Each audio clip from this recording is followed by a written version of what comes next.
Why don't we start with the two we both seen?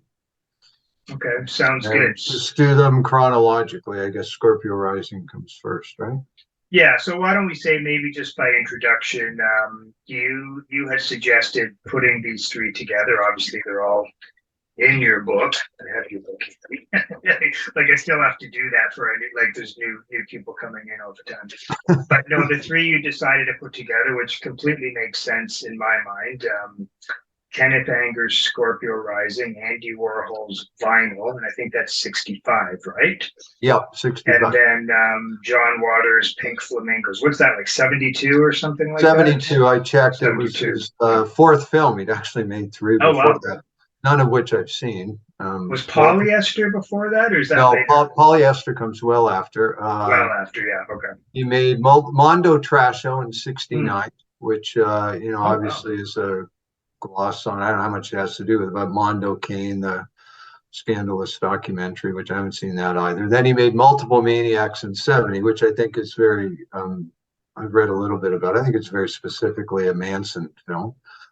And then the Diane Linkletter story, which, Art Linkletter's daughter committed suicide, I think, after supposedly taking having an LSD trip. Okay. Yeah. Well, and Scorpio Rising, so we'll do, as you say, we'll do them chronologically. And Scorpio Rising is 63, and it's is it Kenneth 64? I think it's actually 64. Yeah. Okay. Yeah. But it's actually at least his second film, because it came after Fireworks, right? Yeah, he'd made Fireworks, which is long before 47. Oh, that long. Oh, yeah, you're right. It's the really long. I think it was made in 47. Let me look that up. It sounds familiar, actually. Yeah. Yeah, and I don't think there was anything in between. Although I think he may have started his Invocation of the Demon earlier, which took him years and years to finish. I'm just going to look that up now. That's my timely shirt, by the way, sort of. Because is that the one that involves Jimmy Page? Yes, yeah. Okay, well, I got this shirt for Christmas. So Kenneth Anger, here it is. He makes director. Hold on. He makes. Oh, I don't know about you. I just hate this. What they've done with Internet Movie Database. Oh, I haven't noticed. Well, they reformatted it again. So I did notice that, actually. CL going back. Okay, actually, he starts in 41. He makes some shorts. Fireworks is 47. Oh, Puce, if that's how you pronounce it, Puce Mullen. Rabbit's Moon, that comes. Oh no, he made a lot of films before Scorpio Rising. All the famous ones come before.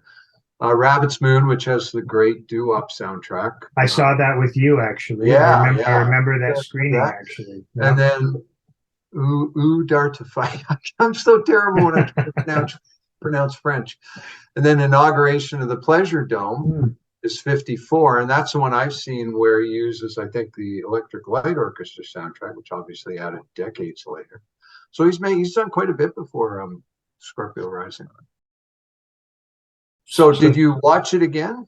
Yeah, I've seen Scorpio Rising a few times, and the funny thing about Scorpio Rising for me too is someone on Spotify did make a playlist of Scorpio Rising, all the songs in order, and actually it's a playlist I really actually enjoy just on its own. I mean, one of the first things I would say about the movie, I mean, I don't know if we have to describe it for anyone watching, but it's basically an extended playlist made as a movie with no dialogue or anything. It's just one rock and roll song after another. 13, as you point out in your book, and I almost have to think, given Kenneth Anger, all his Aleister Crowley stuff and that 13 might be deliberate. Who knows? It seems like everything is very deliberate in his work. I guess he had a choice between 13 songs or 666. Yeah, exactly. In the book that you gave me on Rosemary's Baby, the guy pointed out that the date of I think maybe her conception is June. He put the date a certain way, and it was like 666. Okay. So probably wasn't intentional. So it's like the 13 songs, one after another. There's almost no breaks in between songs. Well, that was one of my questions, Scott. Is there a break at all? Like even for seconds, is there a break? It's that, well, I mean, it's like I think at most there's maybe like a 1 or 2 second pause. But the thing I find about the movie, and I find it even more obviously than listening to the Spotify playlist, is that it's constructed so well in terms of the music that it really is kind of done on the beat. I mean, I guess I kind of hear it as a DJ, and I feel like he definitely had a DJ sensibility when he made it. So I keep losing my camera here. But like there'll be a couple of the songs, I'd have to look at the list again, but they just blend in really well, like in terms of the, the tempo or the style or the feel. But then there's a few that are kind of like a break from the previous, but it really does sort of land on the beat that you kind of hear in your head. So if there's a pause, it's like, I think at most like maybe 1 or 2 seconds. I could be wrong about that. And I am watching the version now that's available on YouTube. But I mean, I can't imagine there's many different versions. No, I think that's there. right. I mean, there's probably one version that people, some so we got a copy of and posted it. So actually, that's the first thing I want to say. I am really amazed that stays on YouTube, that it's allowed to be on YouTube for a variety of reasons. I copied some stuff down. First of all, it's got I mean, clearly it's got genitalia. It's got flashes of gay sex, I'm pretty sure. The Nazi stuff, swastikas, all the blasphemous stuff. And then it's got music by Elvis. Like, I'm amazed, if anybody's going to get it down or powerful enough, you would think the Elvis estate, that at some point, whoever looks after that would clue them in that, did you know that there's this movie that's on YouTube? It's only 20 minutes or 30 minutes, 28, I think. And they use Devil in Disguise. Here, take a look at the film. Do we want this up there? Like, how does it stay up? I know. I get crucified for my Chris Galley Plus video, and like this guy gets. I know. And YouTube goes after me for no reason. And what's going on with your camera? I know. I'm going to try and set up in it. So keep talking. This will be distracting for 1 minute. And it does all this crazy stuff with me. And I mean, I'm fine with Scorpio rising up there. If I had my own kids, I don't know how I'd feel about them having access to that. So that surprises me. It still is, kind of a subversive, shocking film in many ways. I agree. I've seen it probably not as many times as you. I think I've seen it 3 times. I remember I watched it. I remember telling you it was a couple of years ago. I said, "Oh, I could just sit back and watch it on my big screen now," and talking about how hard it was to see it one time, and just how amazing that is. I like it. I guess after you've seen it 3 times, it's just it didn't capture my imagination the way it did the first time. Music is great. My highlights are, the one I selected for the book, which would be Little Peggy March's I Will Follow Him. He's a Rebel is great because that's where you get all the footage from the biblical films. Yeah. My Boyfriend's Back is very striking. Then I also really like that. He wasn't big. And Gene McDaniel, I think. That song cracks me up. Actually, it's got that weird, loungy, yeah. I know, but then it's got like the very kind of bizarre thing. It is, but then you get to the chorus and it's very urgent, Oh yeah. No return. I was thinking that it's not, obviously it was revolutionary in its use of pop music, but I was thinking that Flaming Creatures, which comes a year before, you can't get that on YouTube. You can get a couple of excerpts. It uses pop music. I think some famous stuff. It's got sort of this, it's got some of the Bobby Vinton type stuff.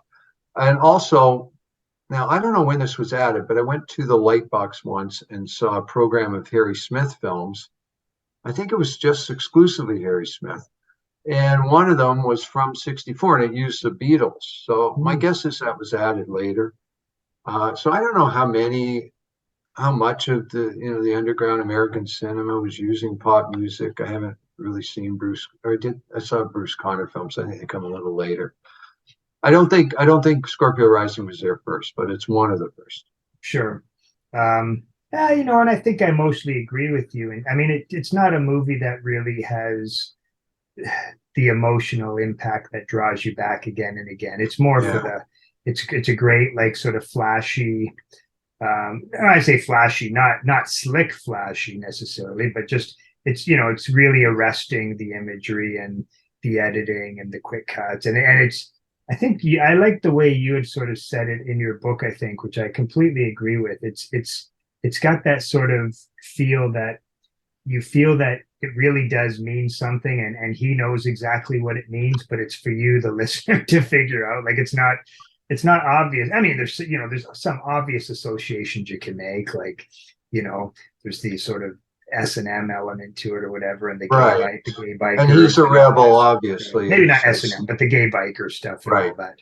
But Um, there's just something else. There's just some sort of undercurrent that sort of is going on, and he brings images back that show up early in the film. He brings them back later, excuse me, like skull and bones and stuff like that. And yeah. it's a really weird, interesting film.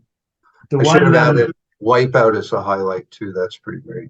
well, one that I thought was a real highlight was Claudine Clark's Party Lights, because I thought that's when the movie really sort of goes over the edge and into the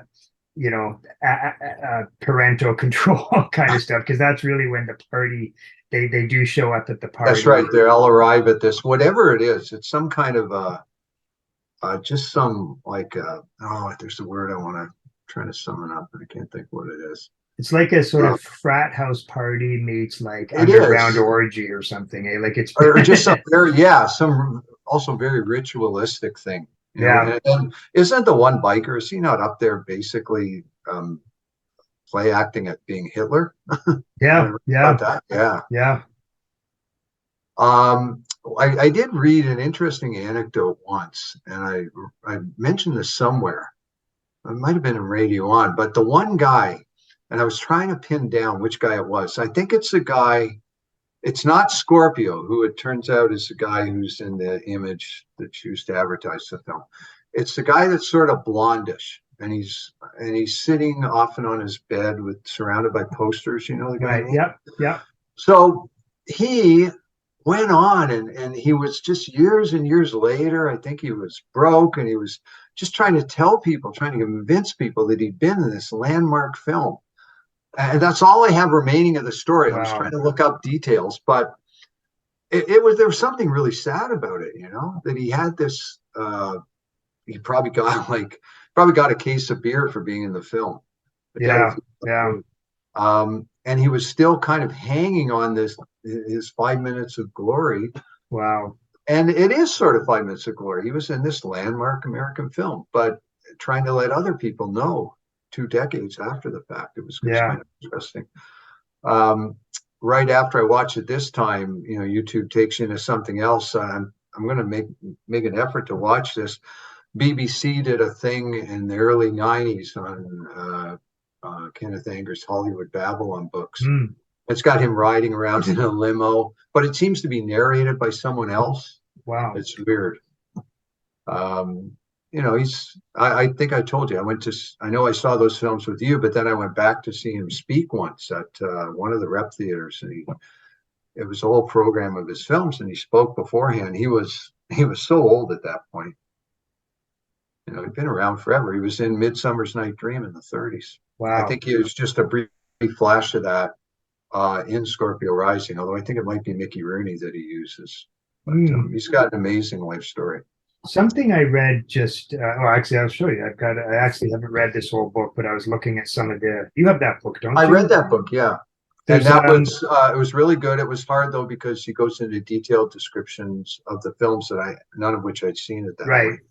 And the author mentions that he thinks one of the people who sort of shows up in the background, and this will segue into the next, is Gerald Malanga.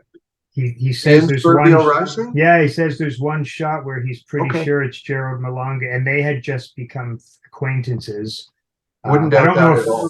Like about a year before Scorpio Rising came out, and I think Gerald Malanga was kind of there while he was filming some of it or something. So it does make sense. Perfect sense, yeah. And I've got to believe that David Lynch had Scorpio Rising in the back of his mind. Blue Velvet, right? Yeah. That can't possibly be accidental. Yeah, Can you absolutely. think of any other specific? Well, the Obviously, one, its influence is huge in a general sense, but can you think of anything specifically?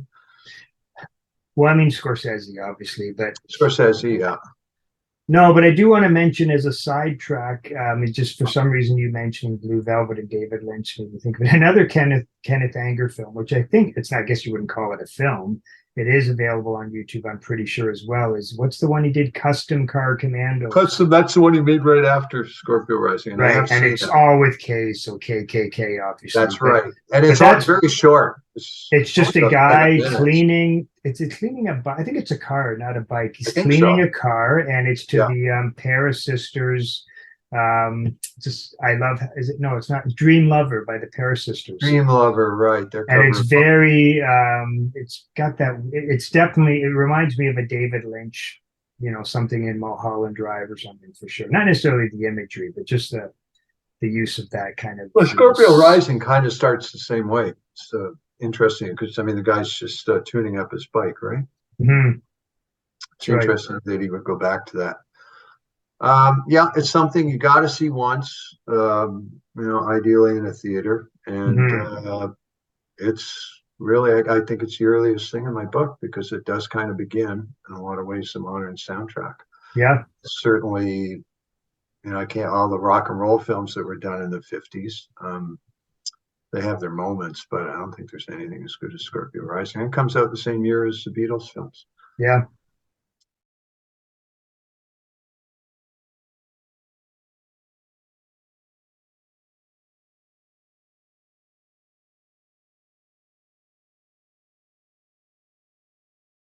And that segues into vinyl, which certainly not Andy Warhol's first film. He made many films by then. I don't know if that particular one is directed by Warhol. I don't think yet Paul Morrissey was directing his films. I think Warhol probably, put Set extra the large camera. quotation marks, set the camera up. Yeah. And I like it better than Scorpio Rising. It is and I was having a hard time sorting out in my mind why I like it so much. And certainly I'd rather watch that than A Clockwork Orange. Yeah. Probably Agree. both on that. How much of a literal adaptation it is, I don't know. I don't know if some of the stuff that Malang is saying is taken right from A Clockwork Orange. It starts slow. The best thing for me early on is that guy, that maniacal laughter. Yeah. He's got a business suit on, doesn't he? Yeah. Yeah. That's just really strange and weird. And then the first bit of music is the one I chose. It's great. It's Martha and the Vandellas, Nowhere to Run, which, I even prefer to Heat Wave or Dancing in the Streets. And Heat Wave, we should say, is one of the songs in Scorpio Rising, actually. So. Oh, in Scorpio. Scorpio Rising. Scorpio Heat Rising? Waves. Yeah. Okay. Yeah. No, Heat Waves in Scorpio Rising for sure. Yeah.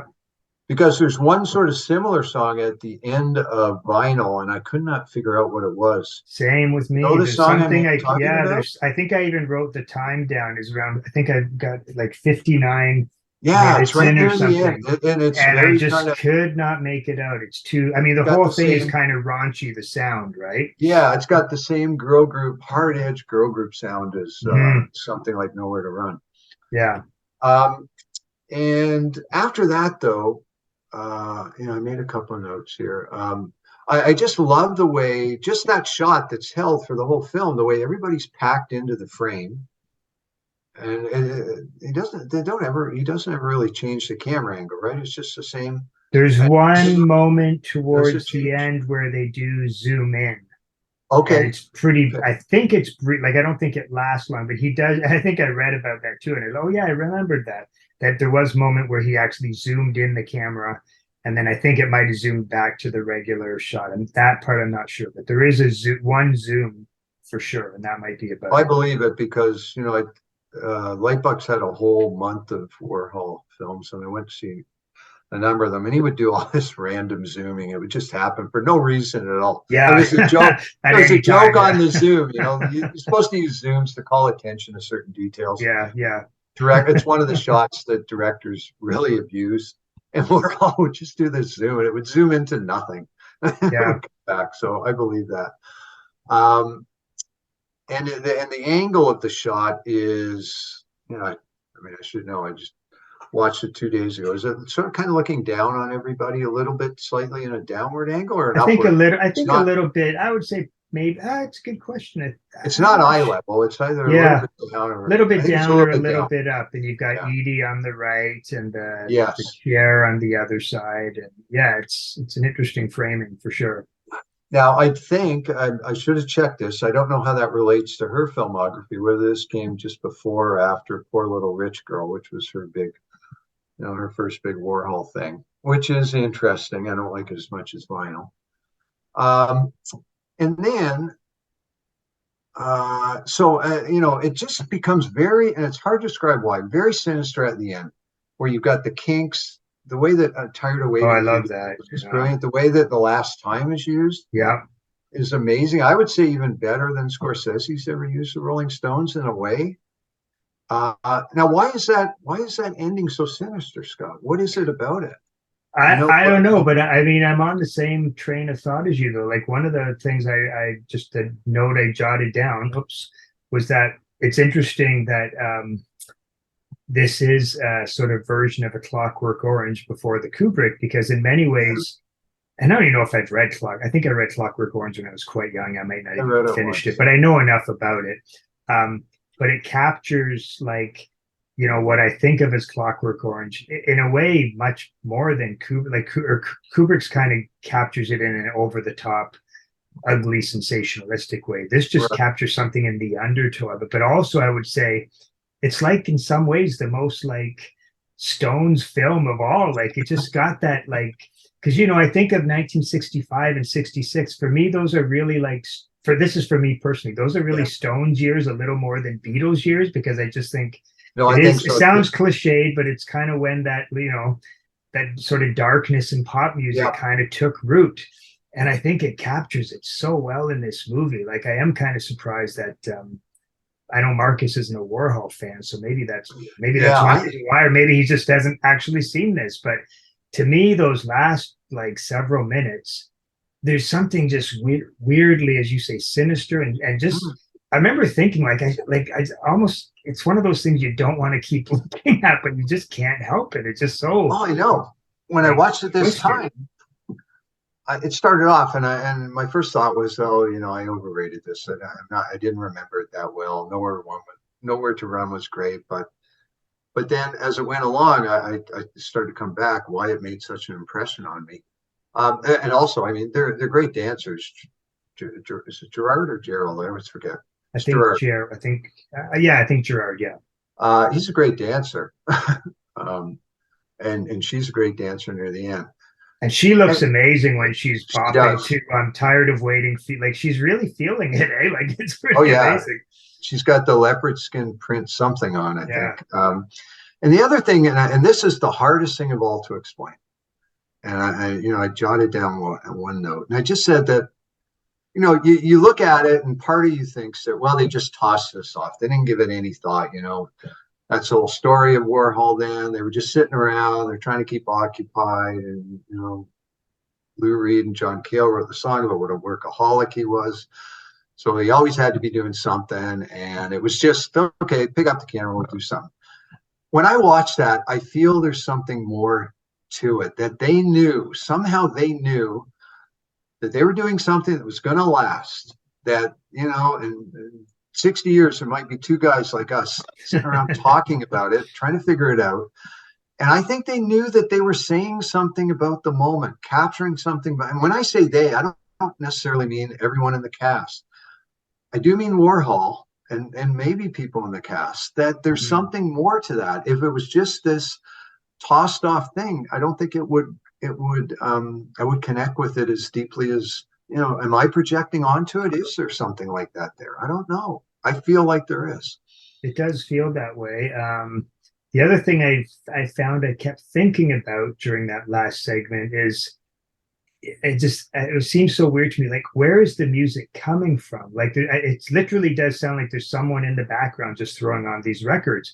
And some of the songs show up more than once too. I don't know if you noticed that. I think the last time Oh yeah, they comes keep in, circling and back. then it kind yeah. of comes back again or something, The right? And King's there's no Tired of Waiting cuts. for You comes Yeah, in and there's there. no cuts in the movie, so like someone's just playing one record after another. The one thing it brought my mind to as well. I've got another book for display. I'm always showing off my books here, but have you read Popism? No, I've had it for years, and I just, I love to read about Warhol.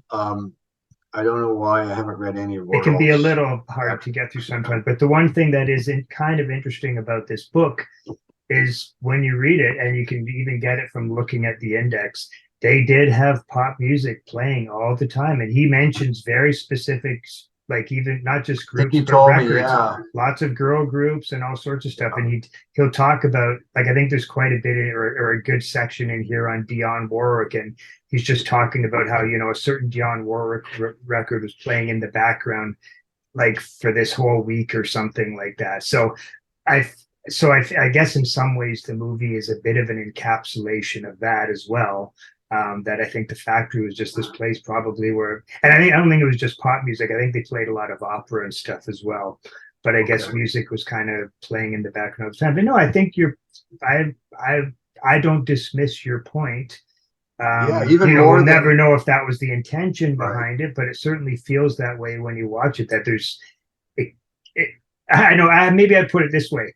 I told you that recently I rewatched. This is off base, but I recently watched La Ventura, and of course, right after I watch it, I go to Kale's review, and she has a good line in there. She kind of dismisses a little bit of it at first, but then she has a line that says something, but it gets at something, and I really like that line. And I literally the next day I watched Final. I was like, yeah, this just gets at something. It gets at something. I don't know what it is. It's indefinable. It's got an urgency. Like I say, I watched a whole bunch of Warhol films, and to me, it joins Chelsea Girls, especially the last, the whole Nico sequence and the Ondine sequence in Chelsea Girls.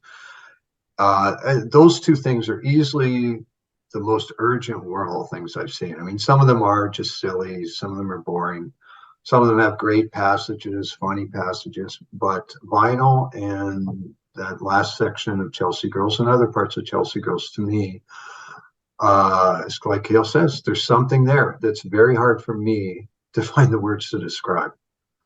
Here's a question for you. Say something about the time. Yeah. Yep. Here's a question. Do you think that the movie, and especially that last sequence that we're talking about, do you think it would be as effective if it still had all those same songs in, but they would be like edited into the movie with like proper sound and so forth? Because part of the weirdness of it all is it's so warped sounding and distorted, and I'm glad you brought that up. A couple songs at first, like I think even the last time it took me a good 10 seconds or something to like clue into what it was. Like, oh, it's the last time. That's bizarre. Like, there's something about the sound. It's got like a wind tunnel or something. It just sounds very strange, and it adds to that sinister effect. And the film, right at the end of the film, it's like the film's deteriorating, right? Yeah. You do a little bit of that, and all of that figures in. Oh yeah, that stuff's great. Yeah. Man, there was something else about, I can't remember. I had something else about the Rolling Stones, but I know something to say about the Stones. Yeah. Another point. It's interesting too that this was his adaptation of Clockwork Orange, and around that same time, I think we talked about this before, Stephen. The Rolling Stones had actually looked seriously into performing in a filmic adaptation of A Clockwork Orange. Oh yeah, that's right. I think they might have even had a director lined up for it or something. Yeah. It wasn't Stanley Kubrick, it was someone else. So there's just an interesting bit of symmetry there between. Yeah, I'm sure they would have seen this when they decided that, right? This was probably. I don't know. I wonder. I don't know. Okay. Interesting. Anyway, it's something to see. I wish more Warhol films were on YouTube. I checked for Poor Little Rich Girl. It's not. A lot of them you can just get excerpts. I don't know why this particular one was uploaded and left there. And again, the Warhol estate, I think they're pretty proprietary. Certainly when it comes to things like images and postcards and that, they let this stand, which is great. Yeah. Okay, Phil. So let's go into Pink Flamingos. I'll let you take this one away. Sure. 1972, John Waters. Now, this is the second John Waters film we've done, but I'm glad we've grouped it. Actually, this has really much less in common with Hairspray, which we talked about, a year or 2 years ago or whatever, than it does with Vinyl and Scorpio Rising. So it's the second time I've watched it. I watched it in the mid 80s. Graffiti, we used to do a cult, not video, cult, the VHSs at the time, cult film column called Psycho Video. And there was a store on Bathurst Street where I was able to get it. I've never seen it in a theater. I have for some reason, I have the DVD. I still had the price tag on it. I got it for $3 somewhere. Wow.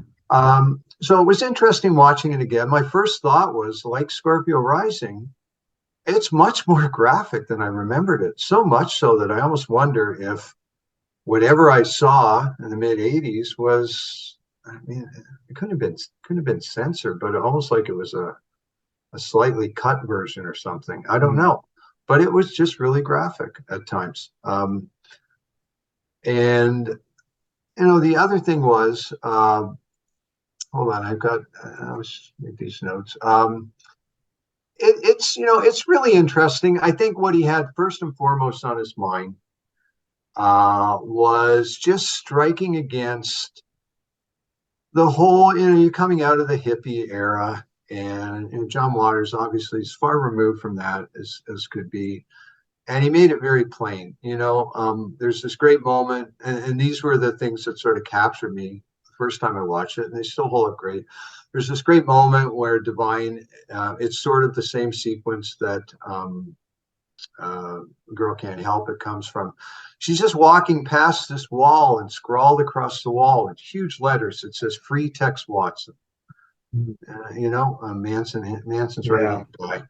And then at another point, it's all about Divine and her family have appointed themselves the filthiest people in the world, and that upsets the Marbles, Connie and David Marble, who are played by Cookie Mueller and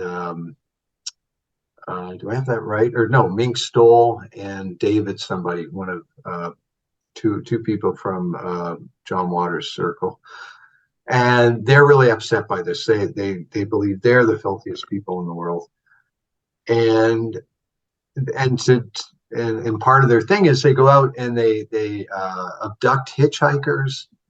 They take them back to their place. Wow. And they get impregnated by this guy who lives with them, and then they sell the babies so they can finance selling heroin to school children or whatever.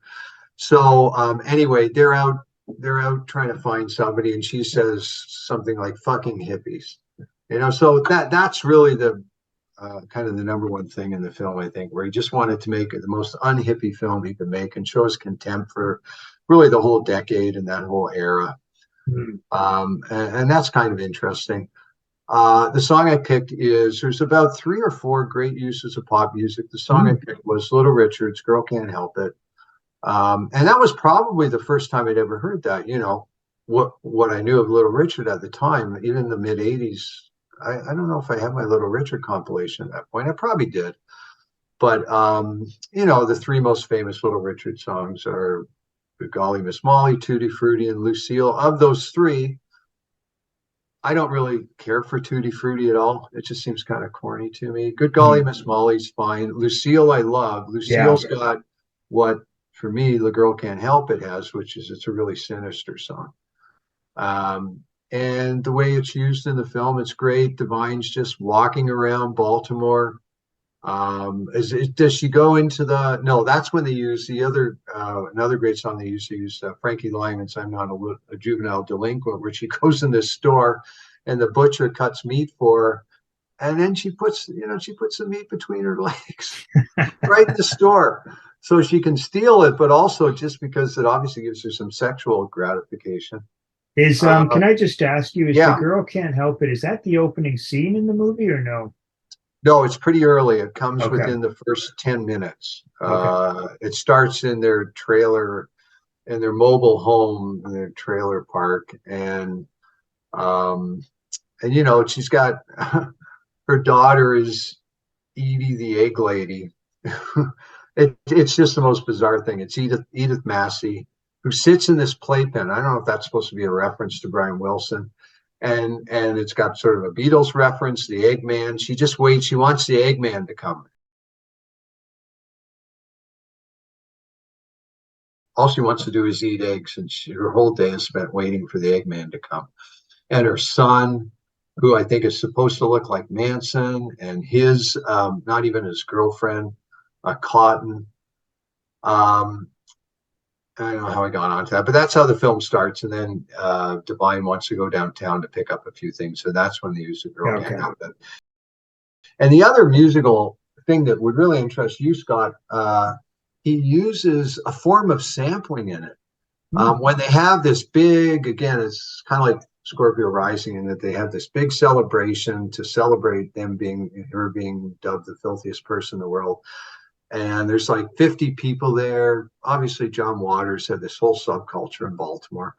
And when the police show up, because the Marbles call the police on them, he uses the beginning of the Coasters' riot in cell block number 9, but he keeps looping it. Oh, wow. You know, with the cop car siren, and then the rifle or the gunshots. He keeps looping that. Really? It really is almost like an early version of sampling. Wow, that's great.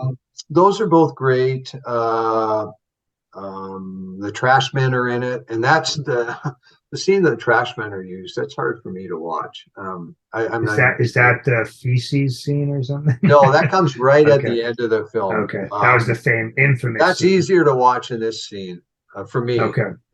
You know, whatever. And that's great. And then there's another thing that's an instrumental, and I thought it might have been Link Ray, but I checked the music soundtracks. The soundtrack, it's not Link Ray. So there's probably about 4 or 5 really striking uses of pop music. For a while, you know, it's to watch it, it's like how you react. I did love it at the end because it really got funny at the end.